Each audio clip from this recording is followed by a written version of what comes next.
नमस्कार दोस्तों, आज हम लोग लाभ हानि में कुछ दूसरे क्वेश्चन को पढ़ेंगे।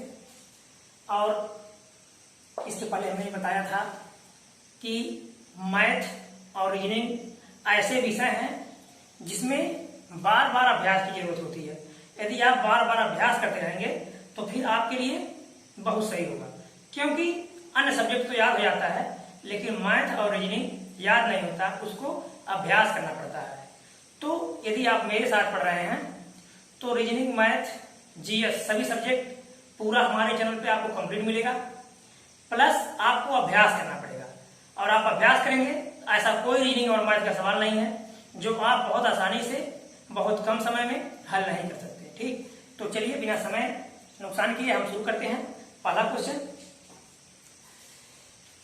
कुछ 20 कार्य प्रति कार्य का मूल्य है 2.5 सैकड़ा, 1000, 10,000, लाख, 1 लाख रुपया। 20 कार्य और प्रति कार्य, क्या प्रति कार्य 1 लाख रुपए की दर से, प्रति स्कूटर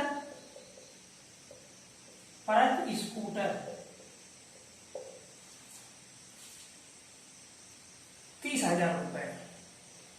30,000 रुपए। कुल कितने स्कूटर हैं? 40 स्कूटर हैं, प्रति स्कूटर 30,000 रुपए। अब स्कूटर पर 5%, स्कूटर पर 5% और कार पर 1%। कार पर 1%। कीमत का, कुल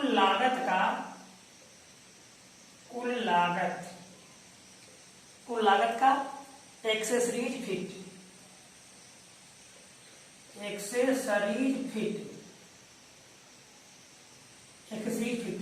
यानी जो खर्च किया गया है किस पर, इस कार को खरीदने में और स्कूटर को खरीदने में, तो जितना लागत लगा है उसके बाद एक्स्ट्रा स्कूटर पे 5% और कार पर 1% एक्स्ट्रा लगाया गया है। अब कह रहा है कुल जितना लागत हुआ उसका कुल हमको 10% लाभ चाहिए, कुल 10% लाभ चाहिए, कुल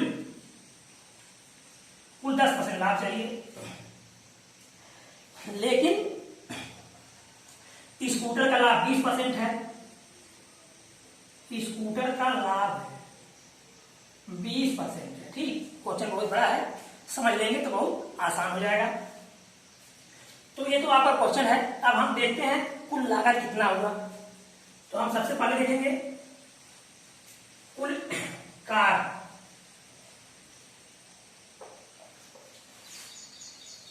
अब देखेंगे कार का खर्च। कार पर खर्च बराबर 20 गुणे 1 लाख, 1 लाख बराबर 1, 2, 3, 4, 5, 6 जीरो रख दीजिए। 2, 3, 4, 5, 6। ठीक, कितना रुपया? 2.5 सैकड़ा, 1000, 10,000, लाख, 10 लाख, यानी 20 लाख रुपए किस पे खर्च हो गया? कार पर खर्च हो गया। अब इसका टोटल खर्च निकाल लीजिए, कितना हो रहा है? कार पर 1% एक्स्ट्रा, अर्थात 101/100। इसके पहले हम बताए थे जब भी हम बढ़ेंगे तो हमेशा 100 में प्लस कर देंगे। तो खर्च का 1% और खर्च कर दिया। अब 2 जीरो यहां से कट गया। अब देखिए 3 जीरो आपके पास बच गया, 4 जीरो आप रख दीजिए। 2 एक 2, 2 0 0, 2 एक 2। ठीक, इतना रुपया, यानी 2.5 सैकड़ा, 1000, 10,000, लाख, 10 लाख, 20 लाख 20,000। 20 लाख 20,000 रुपए किस पे खर्च हुआ है? कार पर खर्च हुआ है। स्कूटर पर देखिए आप, स्कूटर का खर्च बराबर कुल कितने का स्कूटर है? कुल 40 स्कूटर है। कितने का? 30,000 का। तो 30,000 गुणे 40 बराबर 4 जीरो यहाँ है, 1 जीरो यहाँ। ठीक, 5 जीरो हम रख दिए, 4 जीरो यहाँ, 1 जीरो। अब 3 चौके 12, 2.5 सैकड़ा, 1000, 10,000, लाख, 10 लाख, तो 12 लाख। 12 लाख रुपए खर्च यहाँ हो गया और 20 लाख 20,000 खर्च यहाँ हो गया। लेकिन अभी हमको 5% और जोड़ना है। ठीक, 5% एक्स्ट्रा, यानी 105/100। या 105 क्यों कर दिए? क्योंकि हमेशा बताया गया है कि आपको कम के लिए ज्यादा का भाग, ज्यादा के लिए कम का भाग, तो 5% और खर्च करेंगे दाम बढ़ जाएगा। अब 2 जीरो हम उतार लेंगे। अब 3 जीरो हमारे पास बच गया है। 12 गुणा करेंगे, 12 25 60, हासिल 6 जीरो है तो 6 हो जाएगा, 12 करने 12, तो कार पर हो गया 12,60,000। 12,60,000 कार पर खर्च हो गया और मारुति कितना खर्च हो गया। अब हम कुल खर्च को इकट्ठा कर लेंगे, कुल खर्च को इकट्ठा कर लेंगे। कुल खर्च बराबर इसको हम जोड़ लेंगे, इन दोनों को हम जोड़ लेंगे। 4 जीरो यहाँ, 4 जीरो यहाँ, पहले 4 जीरो आप रख लीजिए, ठीक। 4 जीरो ये हो गया। अब हम इसको जोड़ेंगे, इस अंक को, इकाई दहाई सैकड़ा हजार 10,000 वाले अंक को जोड़ेंगे। 2 यहाँ, 6 यहाँ, 6 2 8, फिर यहाँ जीरो है, यहाँ जीरो है, यहाँ 2 है, 2, फिर 2 1 3, यानी 3,28,000। कुल कितना खर्च आ गया, 3,28,000। 3,28,000 खर्च आ गया। अब इतना खर्च आया, अभी हमको 10% लाभ चाहिए। टोटल कितना लाभ चाहिए, 10% लाभ चाहिए हमको, ठीक। कुल लाभ यानी कुल खर्च आया, आपको लाभ, हमको क्वेश्चन बड़ा है इसलिए थोड़ा इसको आसानी से हल करना आपको। तो 10% लाभ चाहिए। लाभ के बाद मूल्य बराबर, लाभ के बाद मूल्य बराबर, तो 3 28 4 जीरो रख दीजिए, गुणे 110/100, 110 क्यों कर दिए, क्योंकि कुल हमको कितना चाहिए, 10% लाभ चाहिए। अब 2 जीरो यहाँ से कट जाएगा, ठीक। अब आप देखिए 2 जीरो यहाँ, 1 जीरो यहाँ बराबर 3 जीरो उठा कैसे रख दीजिए, 3 जीरो आपका हो गया। 2 जीरो यहाँ, 1 जीरो यहाँ, 3 जीरो हो गया। अभी 11 8 88, हासिल 8, 11 दूना 22 और 8 30, हासिल 3, 11 दिया 35 3 36, इकाई दहाई सैकड़ा हजार 10,000 लाख 10 लाख, यानी 36,08,000। ये हमारा कुल खर्च आ गया 36,08,000, ठीक। टोटल इतना हमको चाहिए, ठीक। लाभ लेने के बाद हमको कितना चाहिए, इतना चाहिए। हमारा कुल खर्च कितना था, हमारा कुल खर्च था ये हमारा कुल खर्च था।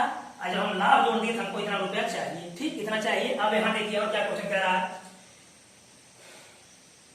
स्कूटर का लाभ 20% है। अब स्कूटर का लाभ कितना है, 20% है, तो स्कूटर का लाभ अगर इसमें से हम निकाल दें, अर्थात स्कूटर का मूल्य और स्कूटर का लाभ हम इसमें से निकाल दें, तो बचेगा क्या, कार का लाभ और कार का मूल्य हमको मिल जाएगा। तो हम देखते हैं स्कूटर का मूल्य, स्कूटर का देखेंगे हम,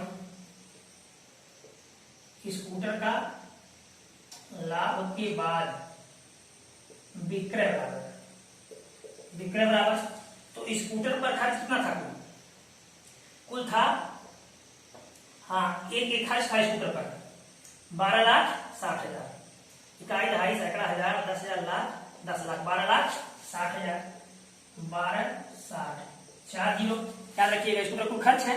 अब स्कूटर कुल खर्च है, हमको कितना लाभ लेना है, 20%, तो 120/100, 2 जीरो यहां से कट गया, ठीक।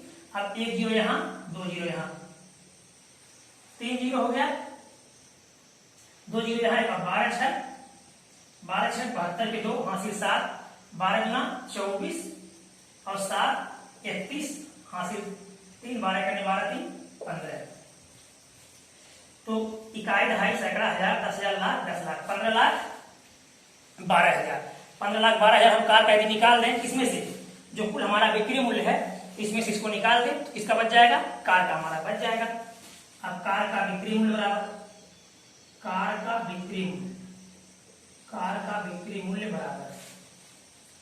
बिक्री मूल्य बराबर कुल 360 30 बटे 15 12 30 0 0 0 6 10 से 1 गया 9, 5 से 5 गया 0, 3 से 1 गया 2, 2,96,000, ठीक। इकाई दहाई सैकड़ा हजार 10,000 लाख 10 लाख, 20,96,000।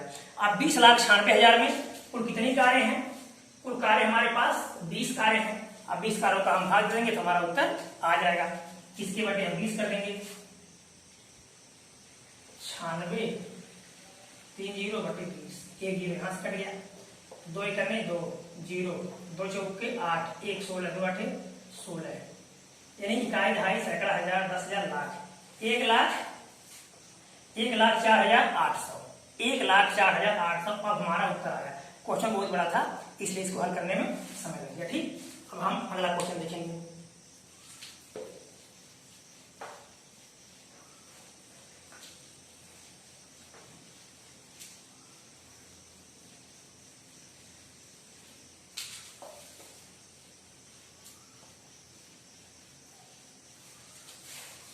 अगला है, कुछ 1 रुपए में 10 और उतना ही 1 रुपए में 20। कुछ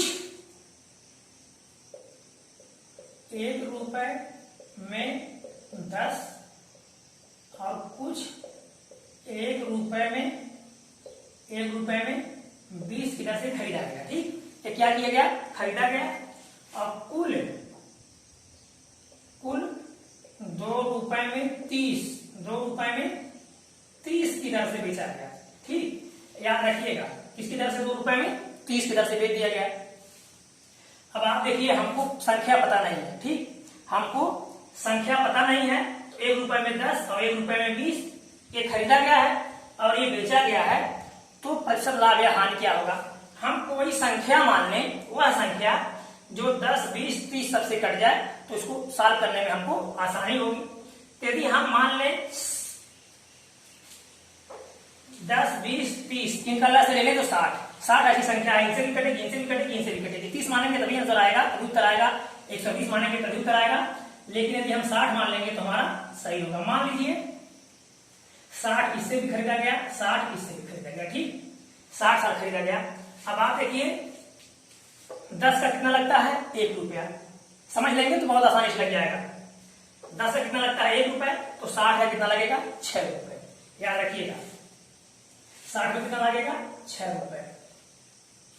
यानी 10 में 1 तो 10 छक्का 60, यानी 6 रुपए यहां लग गया। यहां 1 में 20, यानी 20 में 20 वस्तुओं का 1 रुपया, तो 20 दिया 60 अर्थात 3 रुपया। 3 रुपये यहां लग गया, तो 6 3 9 रुपया। कितना खर्च हो गया? 9 रुपए खर्च हो गया। सामान कितना खरीदा गया? 120। कितना खरीदा गया? 60 लीटर से 60 लीटर से। अब आपको ये देखना है, 60 लीटर से 60 लीटर से 120 खरीदा गया, लेकिन अब बेचा जाएगा 2 रुपए में 30 की दर से। 30 का भाग इसमें कितनी बार जा रहा है? 30 चौका 120, 4 बार जा रहा है ना। एक बार में कितने रुपए लगते हैं? 2 रुपए, तो 4 बार में 8 रुपए। ठीक, हमको मिलेगा कितना? 8 रुपए। यहाँ फिर से देखिए, 60 इस दर से खरीदे थे, 60 इस दर से खरीदे थे, कुल खरीदारी हो गई हमारी 120 रुपया। अब कुल खर्च कितना हो गया? 10 छक्का 60, 6 रुपए इसमें, और 20 दिया 60, 3 रुपए इसमें, 6 3 9 रुपया। हम बेचे थे किस दर से? 30, 120 बेचना है ना, 60 यहाँ 60 यहाँ, तो 30 चौका 120 अर्थात 30 का पहाड़ा कितनी बार? 4 बार, और एक बार में कितना रुपया? 2 रुपया, तो 4 बार में 8 रुपया। तो बिक्री बराबर 8 रुपया। अब आप यहां देख रहे हैं, ये आपका क्रय है, क्रय बराबर 9 रुपया और बिक्री बराबर 8 रुपया। तो अब आप बताइए हानि होगा कि लाभ होगा? 9 रुपए में खरीदा गया है और 8 रुपए में बेचा जा रहा है, अर्थात हमारा क्या होगा? 1 रुपए की हानि होगी। तो 9 - 8 बराबर 1 रुपए की हानि होगी। प्रतिशत हानि बराबर 1 बटे क्रय। याद रखिएगा हमेशा क्रय का भाग बटे 100। ठीक, अब 9 11 99, 11 सही 1 बटे 9%। हमारा हानि कितना हो गया? 11 सही 1 बटे 9%। अगला प्रश्न देखेंगे। याद रखिएगा ऐसे क्वेश्चन 1 रुपए में 10 आ जाए, 1 रुपए एक कुछ भी आ जाए। ठीक, कुछ भी आ जाए। उदाहरण के लिए दूसरा सवाल और बता दें ऐसे ही आपको।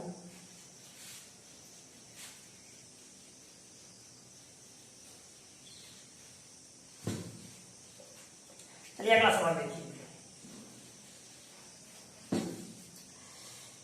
1 रुपए में ए 20% लाभ पर बी को और बी 25% लाभ, ए 20% लाभ बी को, बी 25% लाभ सी को, 25% लाभ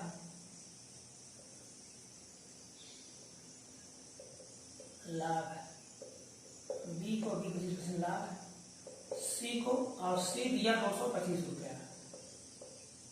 तो ए की लागत, तो ए की लागत या ए का क्रय मूल्य क्या है? यहां देखिए, ए ने किसको बेच दिया? बी को, बी ने किसे बेच दिया? सी को, और सी में कितना दिया 225 रुपए। चाहे इतने लोग हों, 3 लोग हों, 4 लोग हों, 5 लोग हों, चाहे जैसे लोग हों, हानि पर बेचें या लाभ पर बेचें, एक क्वेश्चन समझेंगे आप तो पूरा इस टाइप के क्वेश्चन को आप हल कर सकते हैं। हमको किसके पास का मूल्य पता है, सी के पास का मूल्य पता है और ए का मूल्य हमको पता करना है कि ए 20% लाभ पर दे रहा है। यदि हमको ए का नहीं पता है तो माना ए बराबर एक्स, ठीक, माना ए बराबर एक्स, यदि एक्स रुपए में खरीदा है तो एक्स गुणे ए क्या करेगा 20% लाभ लेगा, तो लाभ लेगा दाम क्या होगा, दाम बढ़ जाएगा और बढ़ने के लिए ज्यादा का भाग, बढ़ने के लिए कम का भाग, तो 120/100, 120/100। अब देखिए अब कौन ले लिया ये बी दिया बी को, अब बी क्या करेगा 25% लाभ लेगा, किसको दे देगा, सी को, तो 125/100, ठीक, 120/100 बराबर किसके, बराबर सी कितना देगा 225 देगा। अब एक्स बराबर इसका हम पूरा कर देंगे 100 गुणे 225 बटे 120 गुणे 100, 125, 25 बचे 125, 25 चौका 100,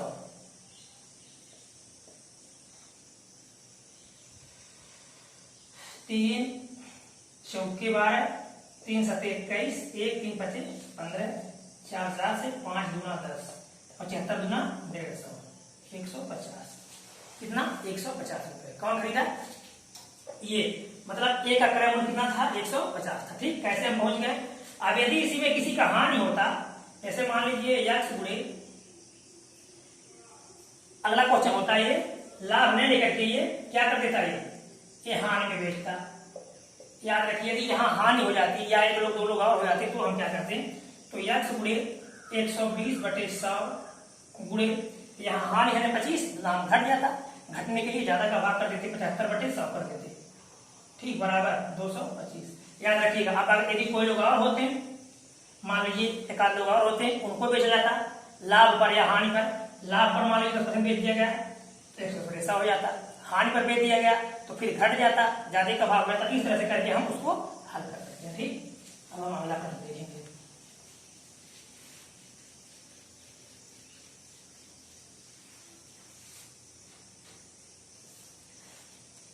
एक घड़ी तथा दीवार घड़ी 390 रुपए में खरीदी गई। 2 घड़ियां हैं, 2 घड़ियां हैं, एक घड़ी तथा एक दीवार घड़ी, एक घड़ी तथा एक दीवार घड़ी है, एक घड़ी तथा एक दीवार घड़ी है। दोनों को खरीदा गया 390 में, 390 में। दीवार घड़ी 10% लाभ, घड़ी 10% लाभ, दीवार घड़ी 15% लाभ। अब कुल हमको लाभ मिला है 51 रुपया 50 पैसा, ठीक है। रुपया कितना, 51 रुपया 50 पैसा आपको कुल लाभ मिल गया। यहाँ क्वेश्चन देखिएगा, घड़ी कितने बेचा गया है 10% लाभ पर, दीवार घड़ी 15% लाभ पर, कुल हमको क्या मिल गया लाभ 51,50। एक याद रखिएगा, यदि हमको 3 लाभ मिल जाता या 3 औसत मिल जाता, इसके पहले हमने औसत में आप लोगों को बताया था कि हमको जहां 3 चीजें मिल जाए एक जैसी, मतलब 2 सामान्य लाभ और एक बीच का लाभ, तो क्या करते हैं, उसके लिए बहुत आसान प्रक्रिया है। वो हमेशा बताया कि हमेशा काम करता है, आपको चक्रवृद्धि ब्याज साधारण ब्याज में भी काम करेगा, औसत में भी था, यहाँ भी था, काम समय चार समय में भी मिल जाएगा। तो हम क्या करते हैं, एक घड़ी का लाभ है, दीवार घड़ी का लाभ है, इनका हम औसत लाभ निकालेंगे। क्या करेंगे, औसत लाभ। तो हम देखेंगे 51 रुपये 50 पैसा दोनों का लाभ है, तो किस पर लाभ है, दोनों घड़ियां इतनी बेची गई हैं, अलग अलग नहीं, दोनों इतनी बेची गई हैं, तो औसत लाभ हम निकाल लेंगे। औसत लाभ बराबर 51,50 बटे 390 गुणे 100, ठीक, 390 गुणे 100। अब यहाँ देखिए 2 अंक दशमलव है, इसको समझिएगा, अभी बहुत आसानी सवाल साल हो जाएगा, और जितना समझना है आपको। यहाँ सब गुणा कर देंगे, 2 अंक दशमलव है, ये 100 कट जाएगा, एक जीरो यहाँ से कट जाएगा, 515 बटे 39। अब हम क्या करते हैं, घड़ी को एक तरफ और दीवार घड़ी को एक तरफ, दीवार घड़ी को एक तरफ, घड़ी को एक तरफ, दीवार घड़ी को एक तरफ। घड़ी का है 10% लाभ, घड़ी 10% लाभ, दीवार घड़ी 15% लाभ। और दोनों का कितना आ गया? दोनों का आ गया 515/39। खत्म हो चुका है, याद रखिएगा, क्योंकि यहाँ सब पूरा किया जा चुका है। तो 51.5 दशमलव खत्म हो चुका है, तो 515 बटे कितना? 39। ये प्रक्रिया याद रखिएगा, ये प्रक्रिया आपको कई जगह काम कर जाएगा। मिश्रण में एक चैप्टर आएगा आपको, वहां भी मिलेगा, साझेदारी में मिलेगा, लाभ हानि में मिलेगा। औसत में था ही, पर लाभ हानि में भी चल रहा है। इस प्रक्रिया को हम कई जगह काम करेंगे, थोड़ा समझ लीजिएगा कि कैसे काम करता है ये। इसका इसमें गुणा करेंगे, इसका इसमें गुणा करेंगे, तो एक बार ज्यादा वाले से कम को घटा देते हैं, मतलब एक बार ये ज्यादा हो जाता है तो इसमें से इसको घटा देते हैं, एक बार ये खुद ज्यादा रहता है इसमें से हम इसको घटा देते हैं। देखिए कैसे रहता है। तो अगर हम इसका इसमें गुणा कर दें, किसका? 15 का 39 में हर है ना, अगर हर नहीं होता तो हम डायरेक्ट इसमें से घटाते हैं। तो 15 9 135 हासिल 13, 15 करने, हाँ 15 9 135 हासिल 13, 15 3 45 और 13 58, यानी 585/39। लेकिन माइनस कितना? 515, ठीक। उसी तरह से इसको करेंगे 390 हो जाएगा। इसका गुणा करेंगे तो 390, तो 515 माइनस 390/39, ठीक। ये 39 दोनों जगह है, 39 अपने आप कट जाता है, इसको आप हटा लीजिए केवल। 585 से 515, 5 से 5 गया 0, 8 से 1 गया 7, 70। यहां देखेंगे हम 5 बच गया, यहां फिर 1, 11 से 9 गया 2, यहां बच गया 4, 4 से 3 गया 125। ये 70 है, ये 125 है। अब इसको आप चाहे तो छोटा बना लेंगे, तो अनुपात इसको बना लेंगे, तो 5 से कट जाएगा 5 × 4 = 70, 5 × 10, 2 5 × 25, यानी 14:25। कितना हो गया? 14:25, 14 और 25। अब क्या कह रहा है? तो दोनों के मूल्यों में अंतर कितना है? दोनों के मूल्यों में अंतर कितने का है? आप यहां देखिए अनुपात में कितने का अंतर है? अनुपात में अंतर है 11 का, 14 11 25, और दोनों का अनुपातिक योग कितना है? ये चीज बहुत आसान है, याद रखिएगा ये चीज। इसमें भिन्न दे दिया था, कठिन था, जब आप इसको समझ जाएंगे तो बहुत आसानी से इसको आप सॉल्व कर सकते हैं। तो आप देखिए आपको रुपया कितना है? रुपया है 390, 390 गुणे, ठीक 390 गुणे हम निकाले, यहाँ करके दोनों का अंतर पूछा है, अंतर है 11 का, अब बटे दोनों को योग का भाग कर देंगे, तो दोनों का योग है 39 दहाई में, 11 दहाई में 110, ठीक 110 रुपया। दोनों में कितने का अंतर है?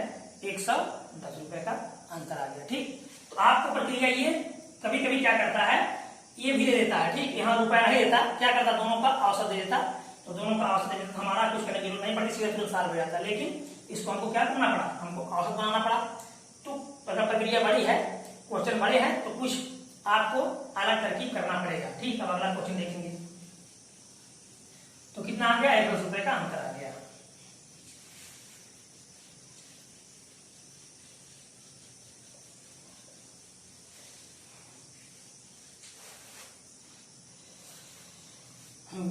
विक्रय पर 30% लाभ हो तो क्रय पर कितने % लाभ होगा? यदि बिक्री मूल्य पर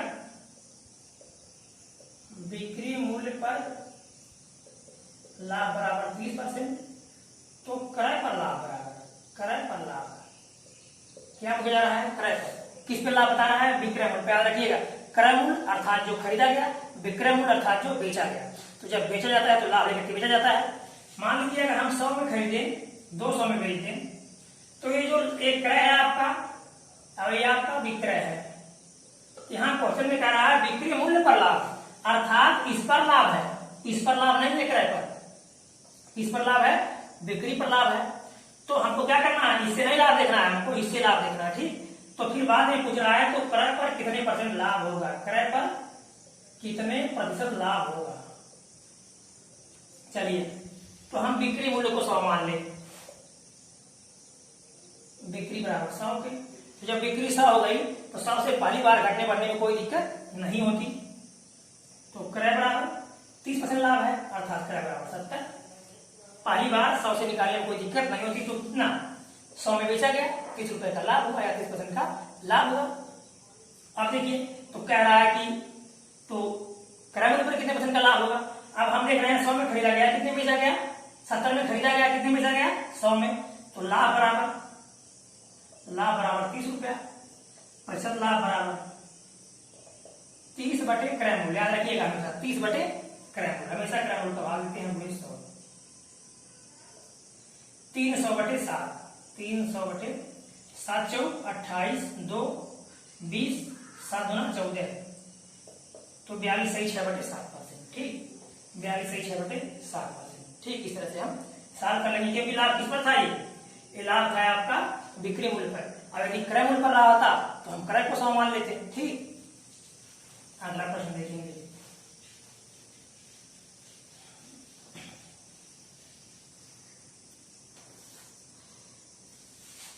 हाँ, किसी वस्तु को बेचने पर क्रय का 1/4 लाभ होता है। यदि वह 375 में बेच रहा है तो लागत क्या है। कितने में बेचने पर क्रय का 1/4 लाभ है, क्रय का 1/4 लाभ है। यदि वह 375 में बेचा जाए, 375 रुपए में बेचा जाए, तो लागत मूल्य क्या है, लागत मूल्य या क्रय मूल्य क्या है। क्वेश्चन समझिएगा, क्रय का 1/4 लाभ है। इसके पहले जो क्वेश्चन था उसमें विक्रय का लाभ था, इसमें किसका लाभ है, क्रय का 1/4 लाभ है। लेकिन हमको क्रय मूल्य भी नहीं पता है, क्या पता हमको, हाँ एक बेचने की बात पता है। तो एक याद रखिए, यदि हम क्रय बराबर x मान ले, क्रय बराबर x मान ले, तो लाभ बराबर x/4, 1/4 या x/4। अब इसमें क्या है, ये जो 375 है एक विक्रय मूल्य है। 375 में क्या तय किया गया, बेचा गया। तो अगर हम क्रय मूल्य को और लाभ को जोड़ दें तो हमको क्या मिल जाएगा, विक्रय मूल्य मिल जाएगा। तो x प्लस x/4 बराबर कितने के, बराबर 375 के। ये तो आपका प्रश्न था, अब आपका हिसाब हो गया। अभी हो गया 4x प्लस 1x, इसका इसमें गुणा करते हैं, इसको जोड़ देते हैं। 4x प्लस 1x 5x बराबर, इसका इसमें गुणा कर देंगे, 375 गुणे 4, x बराबर 375 गुणे 4/5, ये भाग में चला जाएगा। 5 7 35, 2 5 5 25, 75 चौका, तो 75 गुना 150, 150 गुना 300 बराबर 300। ठीक, तो क्रय मूल्य कितना था, 300 था, और विक्रय मूल्य कितना है, 375 है। तो अगर हम देखेंगे तो ये 1/4 लाभ के बराबर हो जाएगा। ठीक, अगला प्रश्न देखेंगे।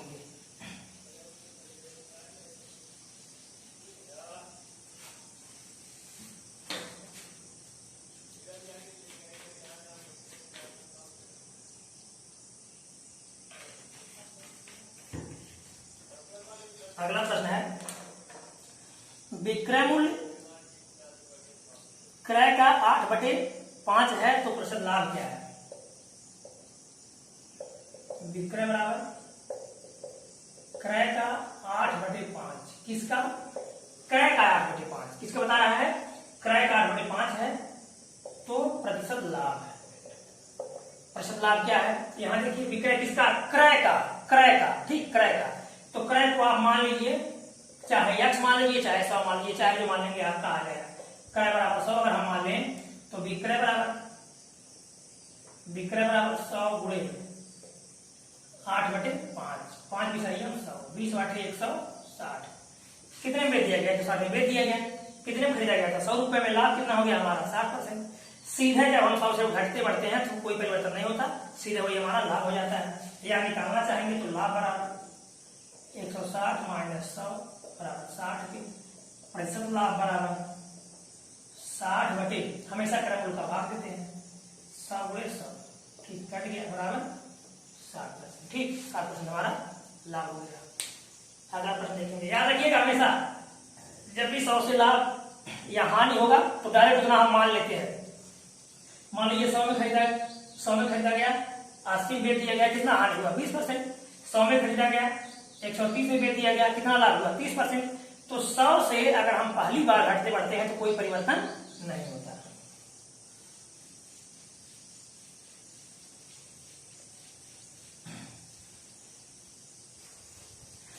अगला प्रश्न है, कुछ संतरे 2 रुपए 85 में, कुछ संतरे